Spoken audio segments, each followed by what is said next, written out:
66권을 검색하여서 단어를 찾는 인터넷 사이트가 대한성서공회에 있습니다. 그 검색 사이트에다가 내가 분별이라고 하는 단어를 넣어보았습니다. 그랬더니 25개 정도의 본문이 나왔는데, 여러분이 아실 만한 가장 대표적인 사건이 무엇인가 하냐면은 창세기 27장 23절 이하의 말씀입니다.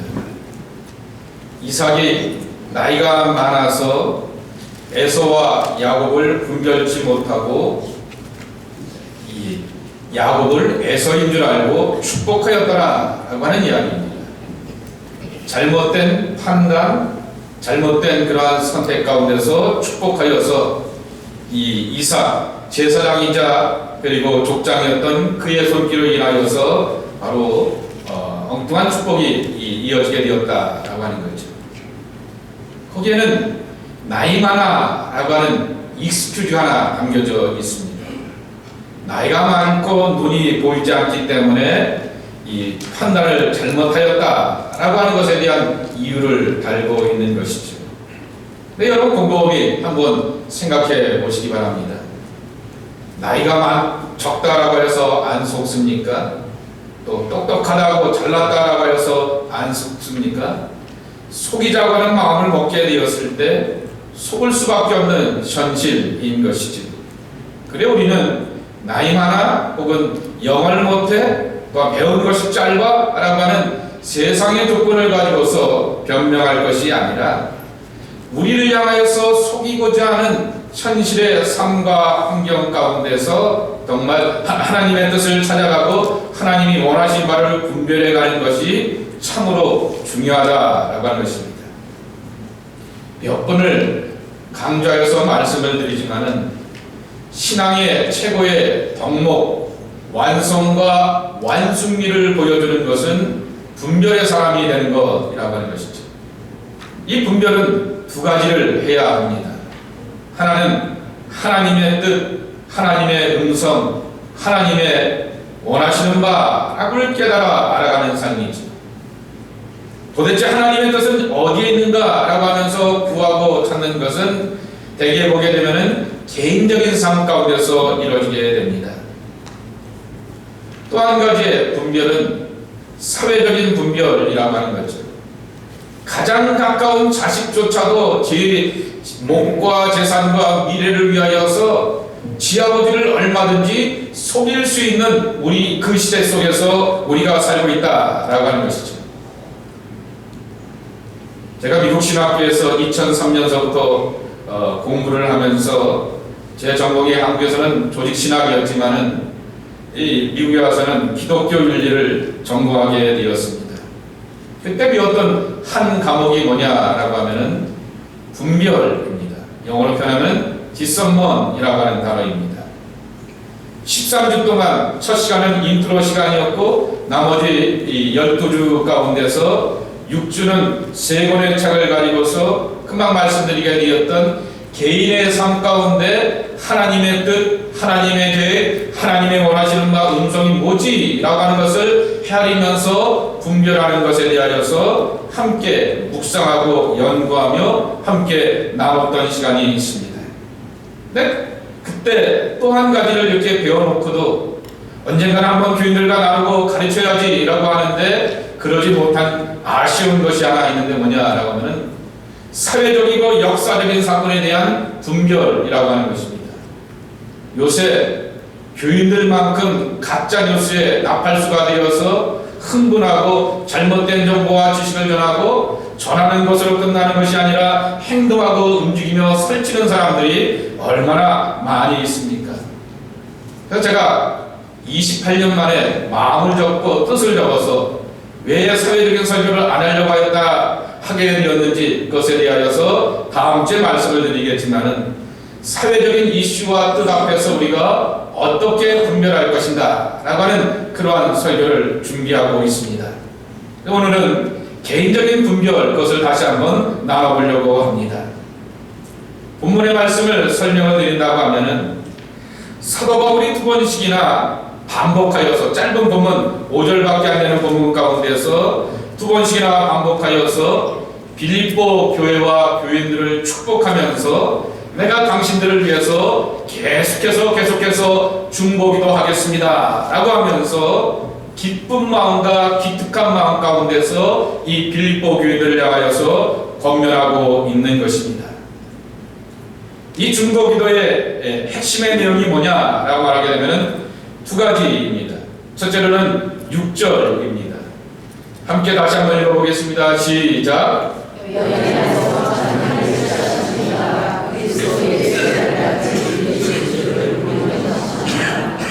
또 한 절은 10절입니다. 9절과 10절인데 10절을 보겠습니다. 시작. 너희로 지극히 선한 것을 분별하며 또 진실하여 허물 없이 그리스도의 날까지 이루고 그랬습니다. 너희 안에서 착한 일을 시작하시는 이가 그리스도 예수의 날까지 이루신 줄을 우리가 확신하노라 그랬습니다. 10절에도 그리스도의 날까지라고 표현하고 있습니다. 흔히 말하는 주의 날, 주 앞에 쓰는 날, 우리가 죽어서 심판받는 그날이라고 하는 그러한 것이죠.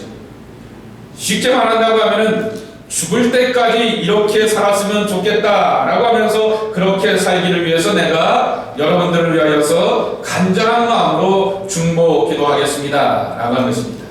그것은 뭐냐라고 하면은 개인들과 교회 안에 머물러 계시면서 선하고 착한 일을 시작하시는 분이 계시다라고 하는 것이죠. 우리 안에 혹은 내 안에 머물러 계시는 하나님의 영이 거룩한 감동과 깨달음으로써 선한 일을 하게 하시고 착한 일을 시작하게 하셔서 그리고 그것 가운데서 열매를 맺게 하시기를 소망한다라고 하는 것입니다. 그러면서 그 10절 말씀에 보게 되면은 그 선하고 착한 일에 대하여서 잘 판단하고 분별할 줄 알았으면 좋겠다라고 하는 그러한 간절한 중보의 기도를 담고 있는 것입니다. 여러분, 두란노에서 번역이 된 책인데요. 마크 베터슨이라고 하는 분이 쓰게 되었던 책 하나님을 듣다, 영어 제목이 위스퍼입니다. 하나님은 7가지의 언어로 우리에게 말씀하신다라고 하는 것입니다. 첫째로는 당연히 이 성경이죠. 이 성경을 통하여서 하나님께서는 우리에게 말씀하여 주신다라고 하는 것입니다. 두 번째로는 그 성경을 읽으면 읽을수록 우리는 약속을 기약하면서 살게 되는데 내일에 대한 약속 기대를 갖게 되는 소망으로 사는 삶이라고 하는 것이죠. 그리고 그 소망의 삶은 언제나 우리를 향하여서 열려진 세계에 대한 엄청난 기대를 갖게 된다. 그래서 열린 문이라고 하는 것입니다.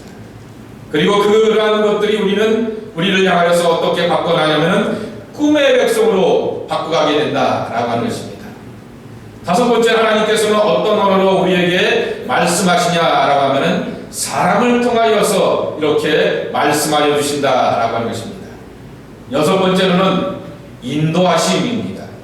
내가 해보려고 했는데 작정하고 계획해보려고 하는데 그 식이 아니라 하나님께서 하나님의 방법으로 때로는 강권적으로 몰고 가시면서 가르쳐주시고 보여주시면서 하나님이 원하시는 하나님의 랭귀지 언어를 우리에게 들려주신다라고 하는 것이죠. 마지막 7번째는 여러분이 짐작할 수 있는 고난, 고통이라고 하는 것이죠. C.S. 루이스의 그 유명한 편처럼 고난은 하나님의 메가폰, 마이크로폰이다 라고 말씀하여 주셨듯이 연단과 고통과 아픔을 통하여서 하나님께서 하시는 그 뜻과 의지를 분명하게 우리에게 들려주신다라고 하는 것입니다. 근데 왜 하나님은 세미한 소리, 위스퍼, 속삭이는 소리로서 우리에게 말씀하시면서 하나님의 뜻을 들려주고 있는가라고 하는 것이죠. 두 가지 이유 때문이다라고 하는 것입니다. 첫째로는 집중해야만 들을 수 있기 때문이다라고 하는 것입니다. 여러분, 우리의 시대가 어떤 시대입니까? 멀티펑크셔널 이렇게 제너레이션입니다. 다기능으로 이렇게 살아가게 됩니다.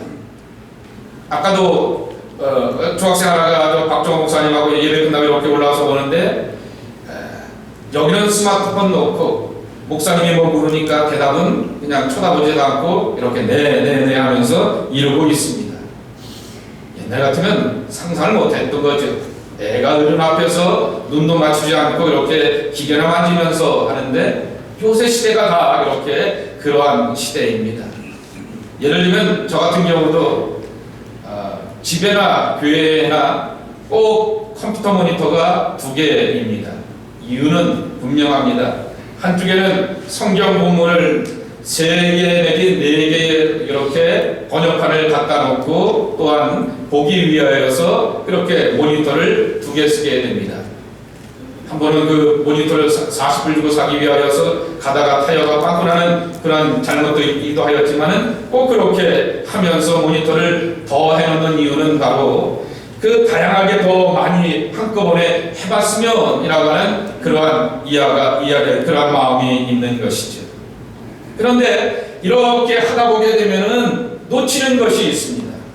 내가 이렇게 이 일도 하고 저 일도 하다 보게 되면은 내 가까운 사람, 소중한 사람이 말을 하는데 말에 이렇게 목소리를 듣게 되지만은 그 말을 하게 되는 얼굴과 감정의 섬세함에 대하여서는 우리가 놓쳐버리는 경우가 참으로 많다라고 하는 것이죠. 하나님께서 우리에게 속삭이듯이 말씀하시는 것은 집중해야지만 얼굴을 맞대고 보아야지만 들을 수 있고 알 수 있기 때문에 그 하나님의 의도를 깨닫고 발견하게 하기 위하여서 하나님은 우리 앞에서 속삭이듯이 말씀하신다라고 하는 것입니다. 또 엘리야가 열왕기상 19장 말씀해 보게 되면은 세미한 음성 가운데서 하나님의 음성을 듣게 되었던 이유가 무엇일까라고 하는 거죠. 바짝 다가오게 하시는 의도라고 하는 것이죠.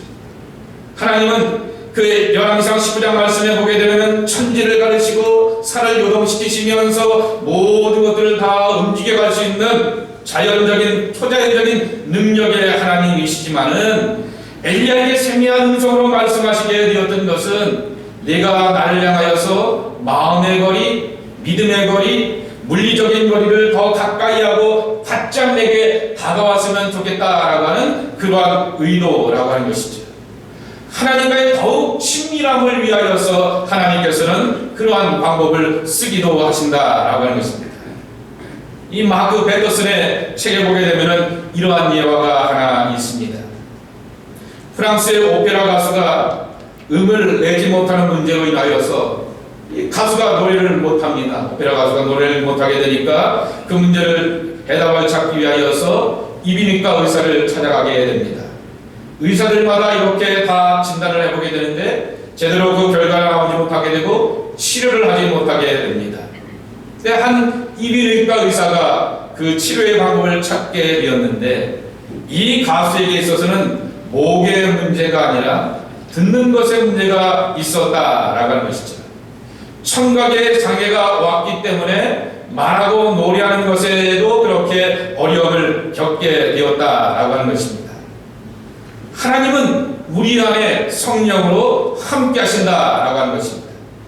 우리가 지난주에 말씀에도 다시 한번 확인한다고 하면은 고린도서 12장의 말씀에도 있듯이 누구든지 성령이 아니고서는 예수를 주라 시인할 수 없다라고 고백하듯이 내가 예수님을 나의 구세주로 믿습니다라고 하는 그 고백 속에서는 성령이 내 안에서 거룩한 감화와 감동 가운데서 일하고 작동하고 계시다라고 하는 것입니다.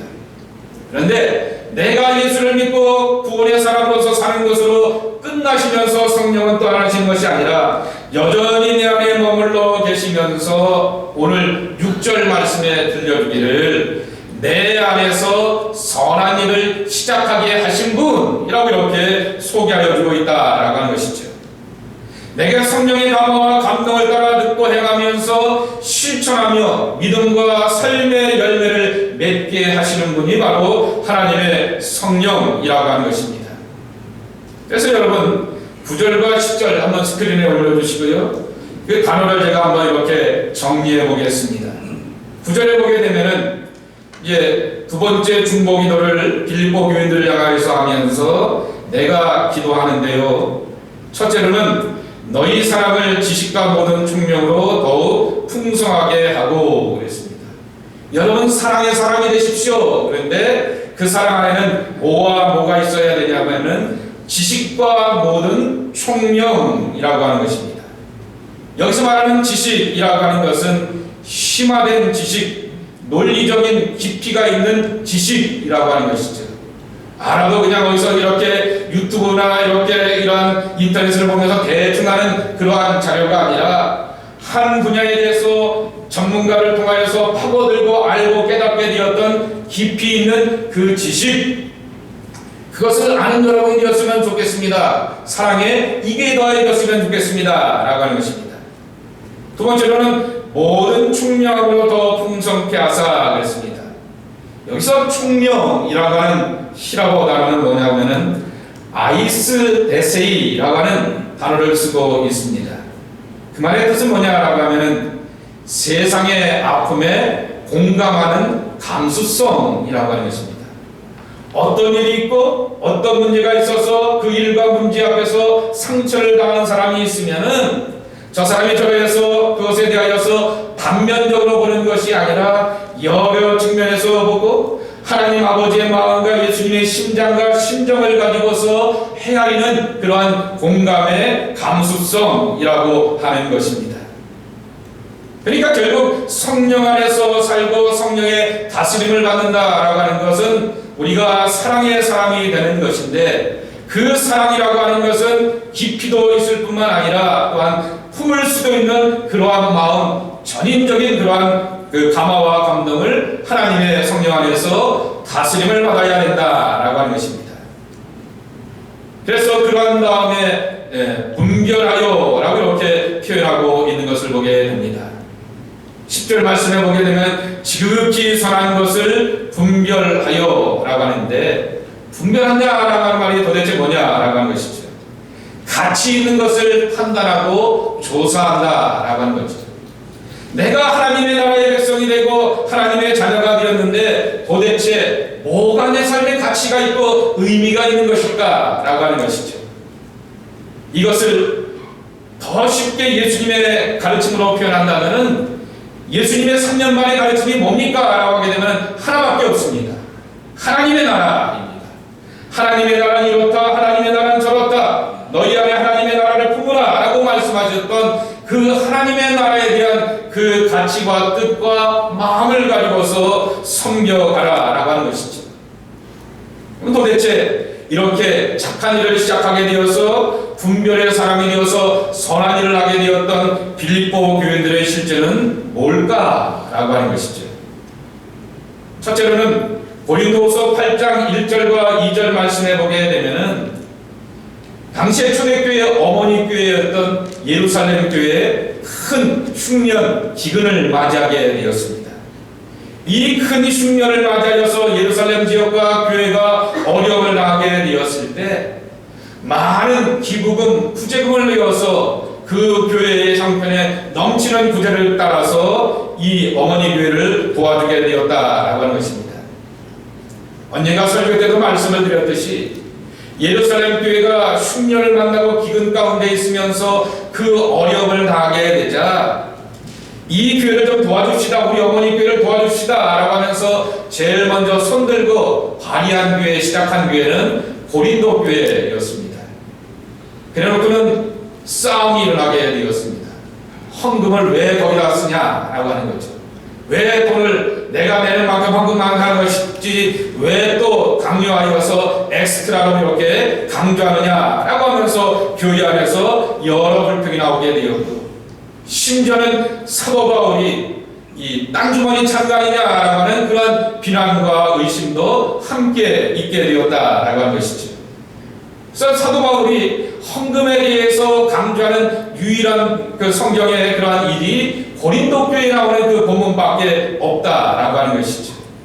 왜 연고에 대해서 그가 강조하게 되었냐라고 하면은 이 헌금 문제, 구제 문제라고 하는 것입니다. 그런데 빌립보 교회는 기쁘고 즐겁고 전하는 마음 가운데서 이 일을 행하게 되었다라고 하는 것입니다.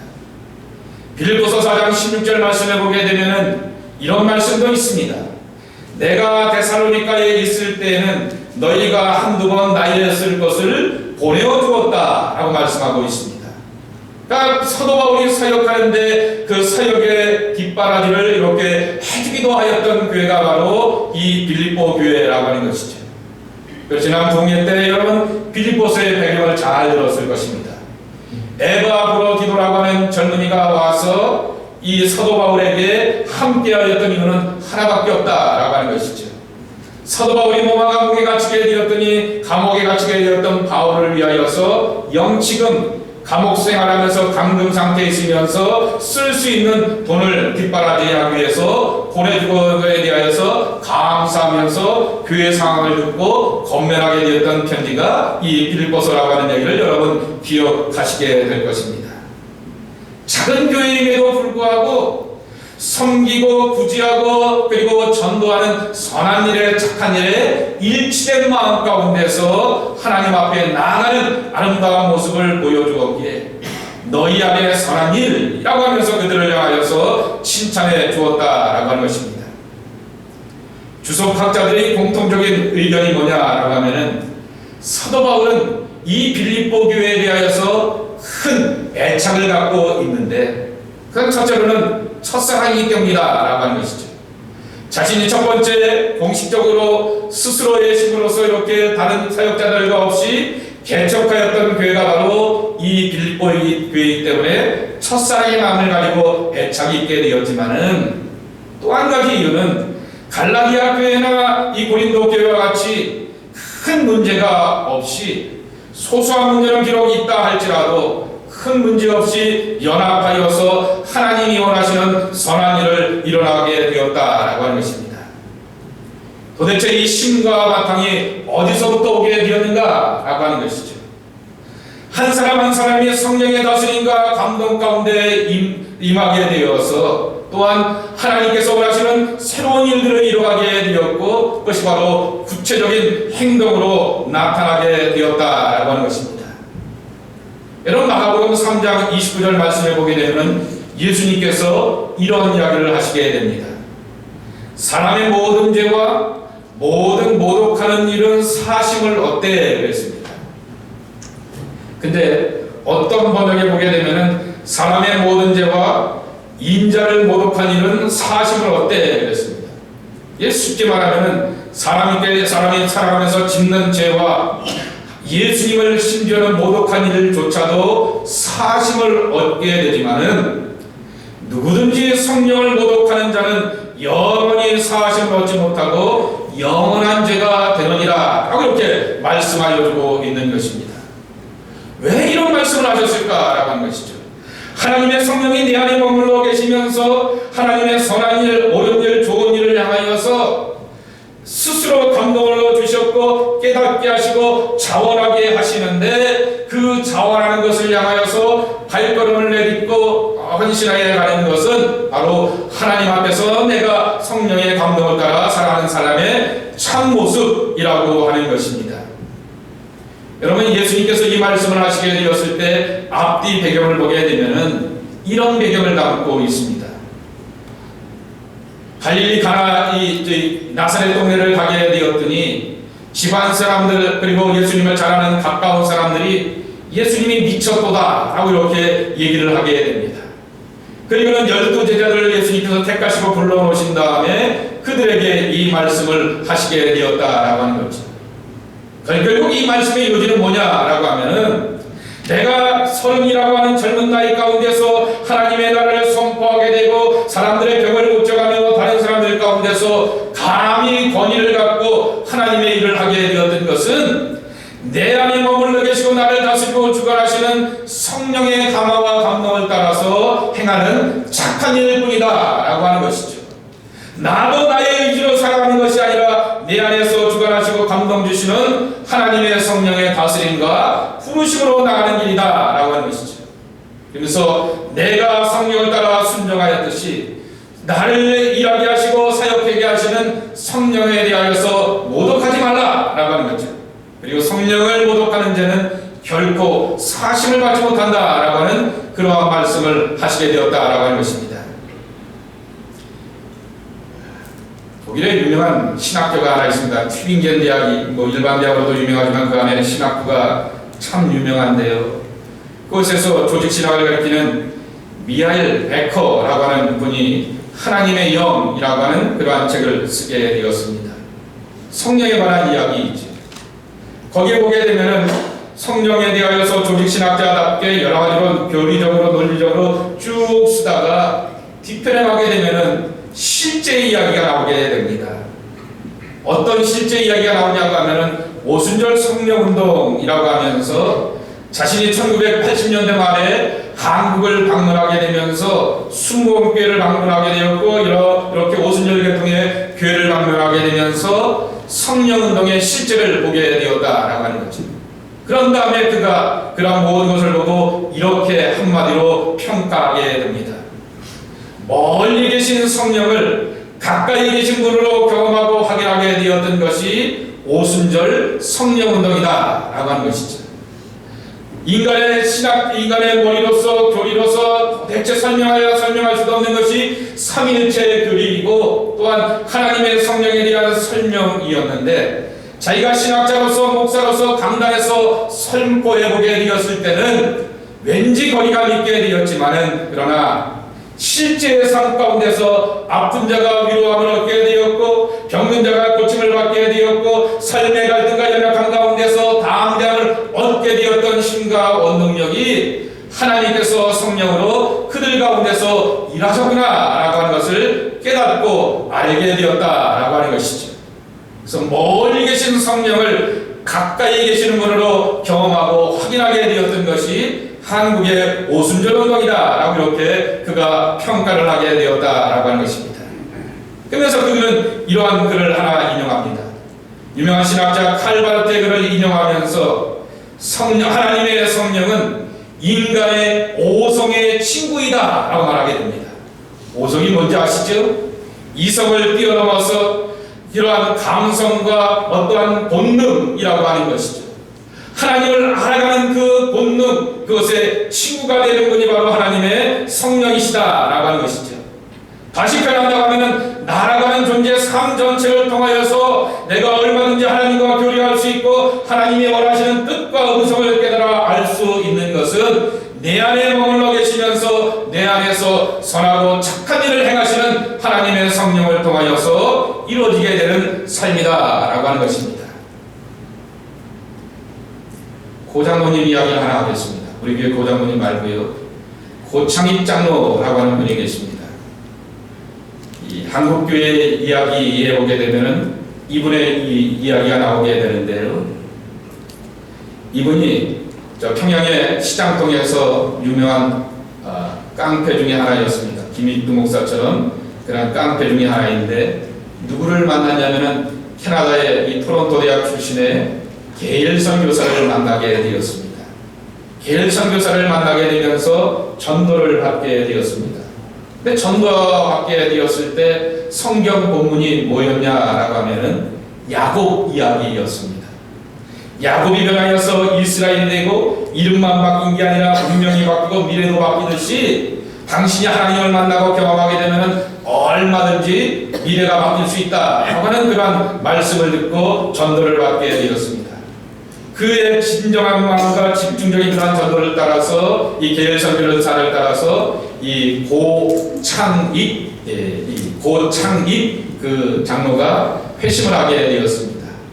근데 원래 그에게는 이름이 없었습니다. 시장통의 고씨였습니다.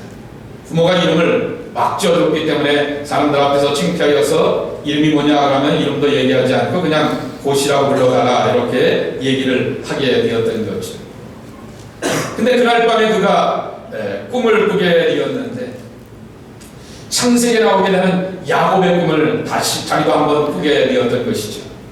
하나님께서 야곱에게 말씀하시게 되었던 내 이름이 무엇이냐 라고 하면서 부르는 그러한 이름을 그가 성경의 말씀을 깊이 들었던지 자기에게도 그대로 들려오는 이야기를 듣게 되었습니다. 봅니다. 고시입니다. 고가입니다. 라고 이렇게 하나님이 몇 번 부르시기에 자기도 그렇게 고밖에 없다 라고 이렇게 대답을 하였다라고 하는 거죠. 그러면 그 밤에 꿈을 깬 다음에 이 게일 선교사를 찾아가서 묻게 되었습니다. 하나님께서 제게 이렇게 야곱에게 나타나셨듯이 저에게 나타나셔서 말씀하여 주셔서 제가 하나님을 잘 믿기로 하였는데 선교사님 문제가 하나 있습니다. 나는 이름이 없네요 라고 하는 거죠. 나는 사람들로부터 아무개 시장통의 망나니 술주정뱅이 고씨라고 불러주게 되는데 저에게도 이름을 하나 더 주십시오 라고 이렇게 부탁을 하게 되었습니다. 그래서 선한 일을 더 이렇게 쌓아가라 라고 하여서 창익이라고 하는 그러한 이름을 줘줬다 라고 하는 거죠. 이익되는 일을 많이 쌓아라 라고 하여서 라고 하는 거죠. 그때서부터 이 고창익 장로는 시장통에서 달라진 사람의 모습을 보여줬던 것이죠. 술 먹고 난리 피고 뒤집어 엎는 것이 그의 모습이 아니라 사람들을 향하여서 돕고 웃으면서 인사하고 또 아픈 사람 있고 어려운 사람이 있으면 지게를 빌려다가 지게를 짊어져서 그 집에다 데려다주고 하는 이 아름답고 선한 일을 하는 사람으로서 점점 바꿔지게 되었다라고 하는 것입니다. 나중에 게일 선교사가 이 고창익 장로를 뭐라고 평가하였냐고 하면은 만일 나보고 노벨 평화상을 향하여서 추천할 수 있다라고 하면은 나는 단연코 고창익 장로를 이 노벨 평화상의 노미네이터 추천자로 이렇게 청구하겠습니다 라고 하는 그러한 이름을 얻게 되었다라고 하는 것입니다. 그리스도 안에서 선한 일을 시작하시는 하나님의 성령의 감화와 감동을 따라서 그의 병은 짧을 수 있고 그의 환경과 삶의 여건은 부족하고 연약하지만은 하나님이 기뻐하시는 일들을 향하여서 나아가는 아름다운 모습을 보여주었다라고 하는 거죠. 자기로 산 것이 아니라 자기 안에서 말씀하시고 다가오시는 하나님의 성령의 다짐을 따라서 선한 일을 향하여서 분별하고 판단하는 그러한 일에 전심과 전력을 다하는 그러한 신앙의 사람이 되었다라고 하는 그러한 말씀인 것입니다. 여러분 갈라디아서 5장의 말씀에 보게 되면은 성령을 거스리는 자와 성령하는 자의 사이의 열매 사이를 분명하게 비교하여서 소개하여 주고 있습니다. 이 말씀을 들었던 사람들은 갈라디아 교인들이라고 하는 것이죠. 교회를 안 다닌 사람들 앞에 예수 믿고 성령 받으면 요래라고 하는 그 얘기가 아니라 이미 믿음의 사람이라고 말하게 되는 갈라디아 교인들을 향하여서 성령의 다스림을 받고 살겠습니까? 아니면 자기의 뜻과 욕망과 야망을 따라서 살겠습니까? 라고 하면서 비교하면서 들려주게 되었다라고 하는 것입니다. 하나님의 성령의 사람이 되십시오. 성령님은 여러분들 앞에서 선한 일, 착한 일, 온전한 일을 꿈꿔가기를 원하신다라고 하는 것이죠. 그리고 하나님께서 그런 감동을 주신다라고 하게 되면 누구에게 떠맡기거나 맡기지 마십시오. 내가 그거에 대하여서 자원하게 되었을 때 하나님은 지혜도 주시고 능력도 주시고 감당할 수 있는 은총으로 함께하여 주신다라고 하는 것입니다. 이와 같은 선한 일에 쓰임받는 하나님의 사람들이 저와 여러분의 모습이 되기를 주님의 이름으로 간절히 축복합니다. 우리 안에서 선한 일을 시작하시는 하나님의 성령의 부르심과 감동을 따라서 옳은 일을 찾아가기를 합니다. 바른 일을 찾아가기를 합니다. 착한 일에 사람이 되기를 원합니다. 주님의 붙드심과 멸망하게 부족함이 없는 저희들 모두가 되게 하여 주옵소서. 예수님의 이름으로 간절히 축복하며 기도 올려옵나이다. 아멘.